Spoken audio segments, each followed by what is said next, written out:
Welcome to Aha, a human among humans. Well, Christmas is coming, and here's my story about the Christmas story. I hope and pray it is acceptable unto Thee, O Lord, and unto Jesus Jeshua, and to all believers, and is inviting to those who do not believe yet. What does it mean to believe? Well, I hear on TV they accept Jesus, or Jesus Jeshua. That is your name. Your name in Hebrew was Jeshua. We accept you into our life, into our body. And I'll invite everybody who's watching, if this works for you, to do the same. Come into my body, mind, and spirit, Jeshua-Jesus, and guide my words this evening. I wasn't prepared to be alone. I had a guest who has a bad head cold. So this is the best I can come up with. So the beginning of you, Jeshua, I'll talk to you and the audience. There's stories in Matthew and in Luke, but not in Mark, which was the first gospel written. Mark does not mention your birth at all. And what we usually consider the Christmas story of your birth is a union of Matthew and Luke. It's gospel, which means good news. And so most of us know the story of Miriam, is her Hebrew name. She was never called Mary. And Miriam, among other meanings, can mean bitter. There was bitterness in her life, as well as she was a sister of Moses, mistress of the sea, even maybe goddess of the sea. So we know this story. I think I'll sit for a moment and go to camera 2 and cut. It's maybe a little easier this way. So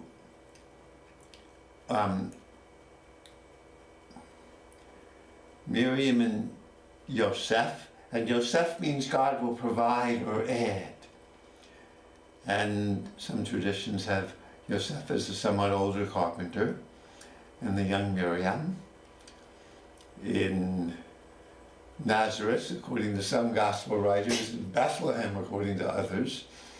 So the Bible isn't too concerned about apparent inconsistencies. There's just many, many ways to look at Jeshua-Jesus. This is one of them. So Miriam is pregnant. We're told that the Gabriel, or the Spirit, overshadowed her, and she was trembling. And then she says, "Do your will." Less beautiful traditions. There's some scholars and investigators who think that Miriam was impregnated by a Roman soldier. They even have a name for him, Pantera. There was a big Roman garrison near the town of Nazareth at the time when Miriam was a very young woman, a young maiden. And so that's a much less happier version, although, and I hope this perspective, looking at it, even opens our heart and expands our faith. So remember in the Gospels, as I just said, there could be many different ways of looking at Jeshua-Jesus, and not one of the Gospels is the truth and the others are not. The people who put together the Bible in Roman times around after 300, under the Emperor Constantine, who converted to Christianity, they didn't mind that there were different stories, different facts. Okay, we'll take them all as a collage and see what kind of Jeshua-Jesus you can take into your life. And his name was never Jesus, of course, also. Jesus is a Greek word. Jeshua is like Joshua, which means Savior. He will save us. So the conception of Jeshua-Jesus, either by, let's see if we can put these two perspectives together. The Holy Spirit, messenger from God, or a Roman soldier. Either way, Miriam is pregnant. Joseph hasn't touched her. They were just betrothed and they were not supposed to touch till they were married. The wise ancients knew one touch can lead to another. And then, as you know, we're told, Joseph sees that his betrothed, who he has not touched, is big with child. And he seems to see it, and others have not. Miriam can conceal this, I'm sure, behind clothing. And in great agony, he tells her, I will divorce you quietly, Miriam. I don't want you to be, they stoned women to death for violating the sanctity of marriage. And he certainly didn't want that for her. And then, as you know, the story goes, this deep, deep story, that Yosef has a dream, and a messenger. In Hebrew, the word for angel is really just messenger from either human places or other places, from on high to. A messenger says something like, Yosef, you can marry Miriam. She's pregnant by a messenger from God.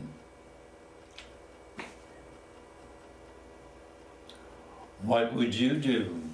What have I done? I'd love to take this more to heart. My mother was adopted. It says on the birth certificate, her father was a traveling salesman named Charles Fay or Charles Fye.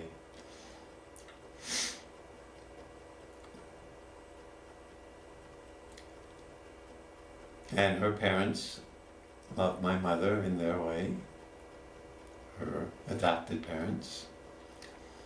And so Yosef and Miriam can marry It might be Joseph's love for Mary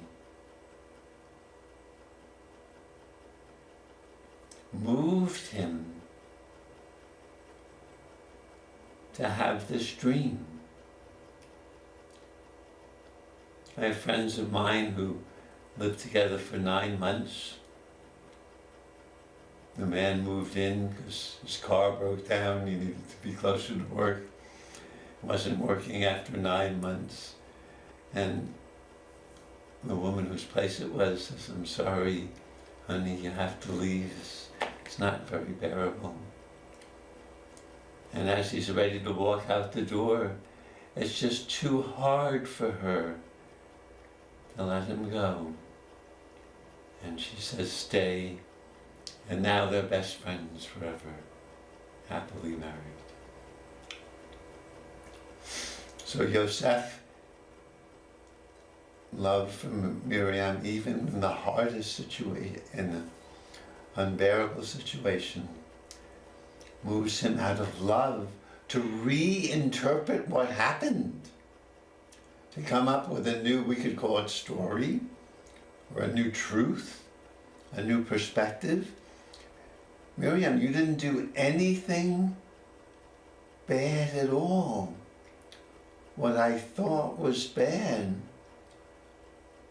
was really miraculous. It really was a messenger from beyond.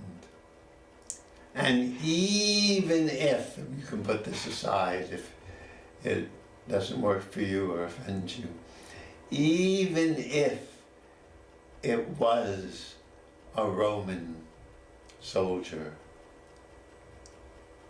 God works in mysterious ways. The Roman soldier could also have been a messenger from God. And so out of something pretty seedy, pretty dirty,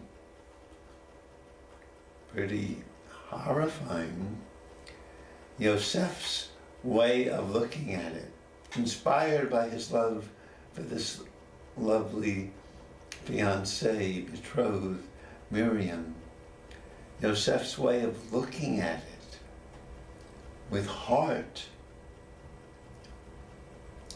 meant that he didn't even have to tell Miriam, "I forgive you." No, nay, laddies, nay, not "I forgive you."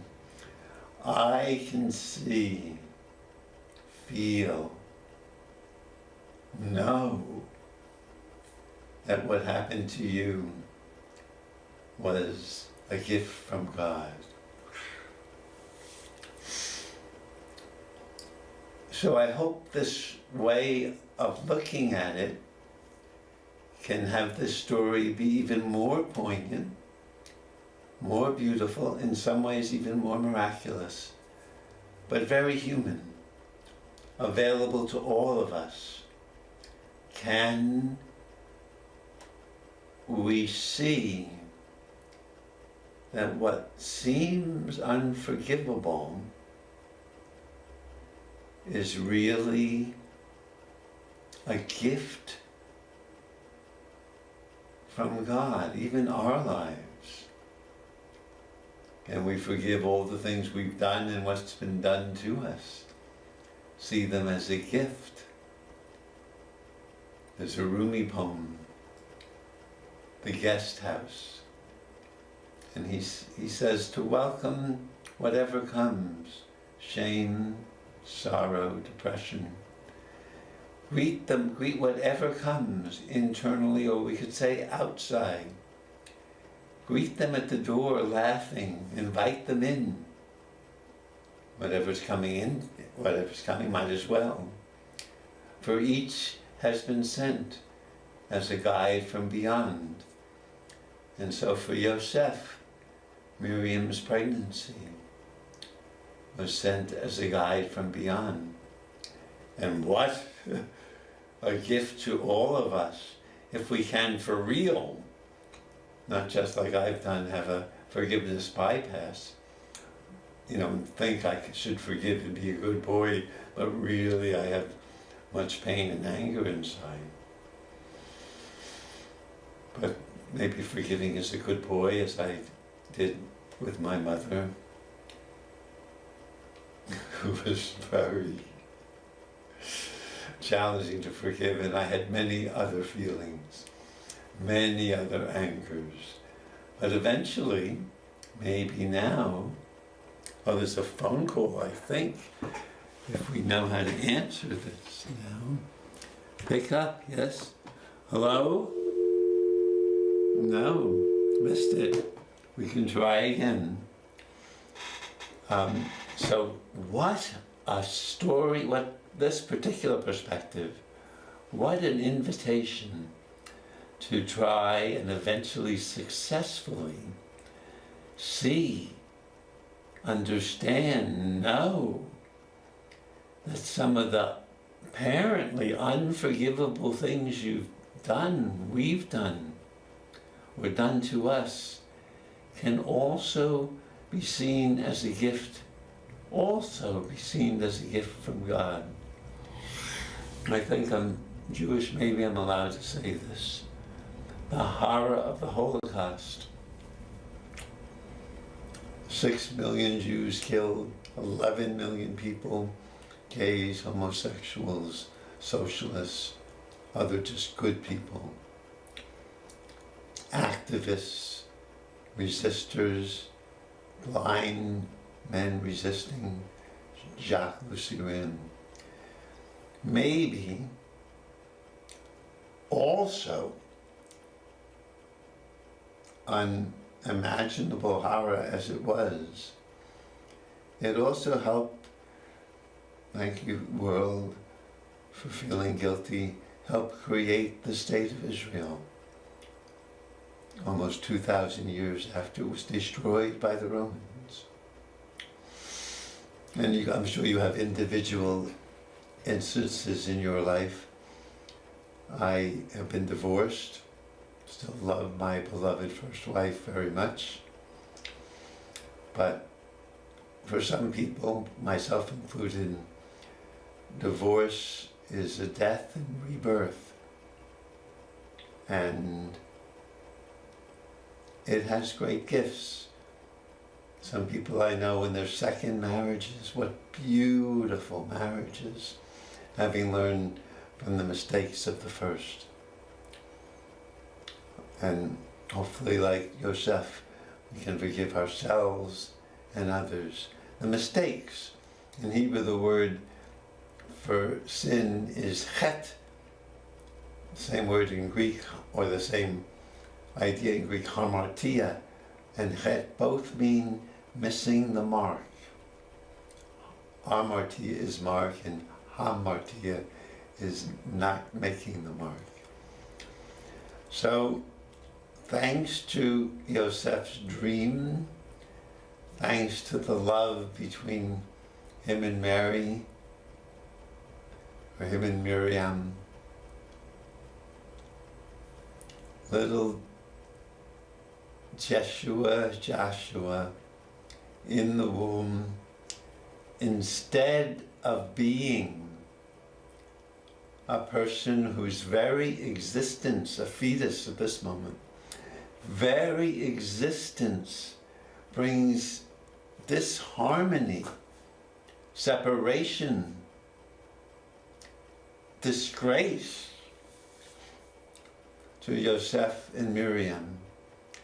Instead of those powerful emotions, feelings, we can imagine even as a fetus, a little babe, especially Miriam feeling it, passing that on to her little babe before he was born. Instead of that, with Yosef not really even forgiving, seeing Miriam as blessed among women, a messenger from the divine has given us your child, who I will be a father to, even if I'm not the actual father. So baby Jeshua-Jesus can feel, oh, instead of the disgrace and the shame, the love between Yosef and Miriam can turn that disgrace and shame into something, that energy, when loved, can turn into something beyond beautiful, miraculously beautiful. And so he can get ready to be born. And hopefully we can all do this with our lives, whatever shame, ugliness. The story is an invitation. Can we, with the help of love from others and ourselves, see the shameful, disgraceful, disruptive, disharmonizing acts we've done as miraculous gifts? I thank you, friends, for leading me, close friends, for the things I've done, for teaching me. No, I need to be more aware of the impact of my actions on other people. Finally, even I could begin to learn. Thank you for leaving me, often with love.